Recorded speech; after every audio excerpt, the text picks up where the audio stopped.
wanted to make sure that you are all aware that within APSE we are continuing to work on this important parks and neighbourhoods agenda, and therefore wanted to take this opportunity to launch our latest research with you, with the APSE members. At a UK level, of course, we know that the cuts to local government finance between 2010 and 2020 mean that there's now 30% less being spent on local government than in 2010. And of course, that is a fall faster and further and faster than ever before in history, really. In fact, I think it takes us back to that spend as a percentage of GDP been lower than at any point since 1948. That's over 70 years since the spend on local government in the UK was as low as it's been. In light of the last few months and the hugely important place that frontline neighbourhood services played at the forefront of the public health response to a public health emergency, is there a stronger case, more than ever now, for providing funding for these highly visible and hugely valued public services? Paul mentioned that the pattern of the cuts over time is different in Scotland. I think what is striking here is that, at least in terms of the quantum of the reduction, the big hit is actually almost before austerity officially begins, right back there 10 years ago, maybe even 11 years ago now. It's fairly steady through the middle years, the early years of the 2010s, and then it's really after about 2015 that it steps down. And I think, although one can look at the statistics and say that income in Scotland for neighbourhood services has increased as a share, it's only increased as a share really because the grant has been falling. And I think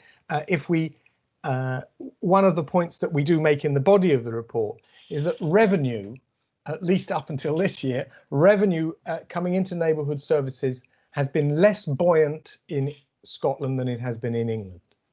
Now, whether we're now at a stage where what was once a great strength, more buoyancy in revenue, is now a great weakness because that revenue is no longer there or has declined dramatically, is an interesting question that we might discuss. Spending on neighbourhood services now only about 55% of what's spent on social care, compared with 10 years ago when it was close to 3/4 or 75%. So, you know, it's not that social care spending has gone up. It too has obviously been cut and held back.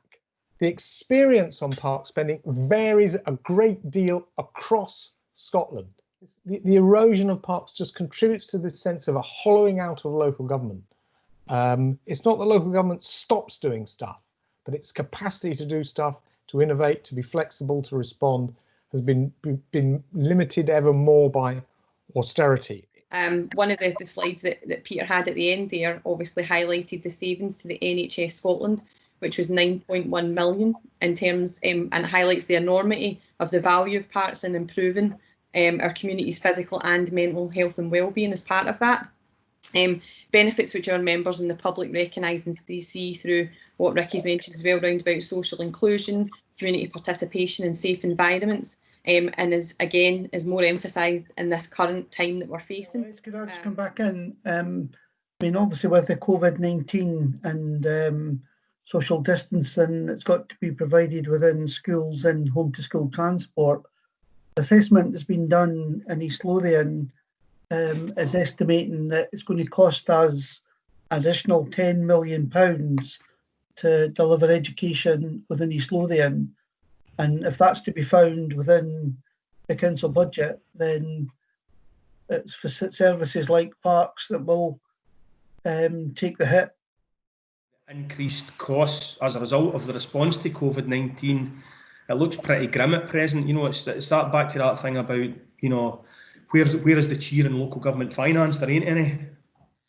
Data for me is really, really important. I think data provides an evidence-based approach, which is a strong evidence-based approach, a solid base for your actions. Sometimes we collect a lot of data and it's just for data's sake, and I think with this it needs to be different.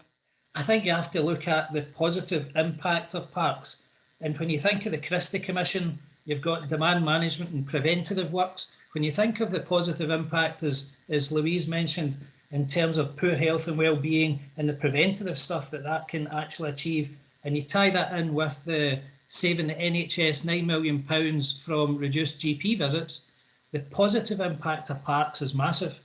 Paul's mentioned about the remobilisation reports, etc. that we've got, but also to say we've obviously got our online advisory groups back up and running, Ricky, and next Wednesday will be the Parks, Grounds and Waste one for Scotland.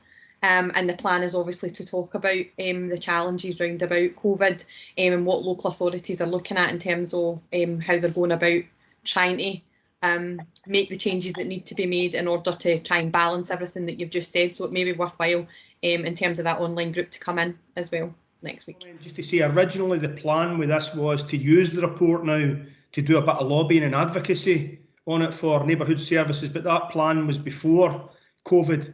And I think really what we need to do is what Scottish Regional Council needs to do is reconsider that and decide when the best time is to go forward and make a case round about neighbourhood services.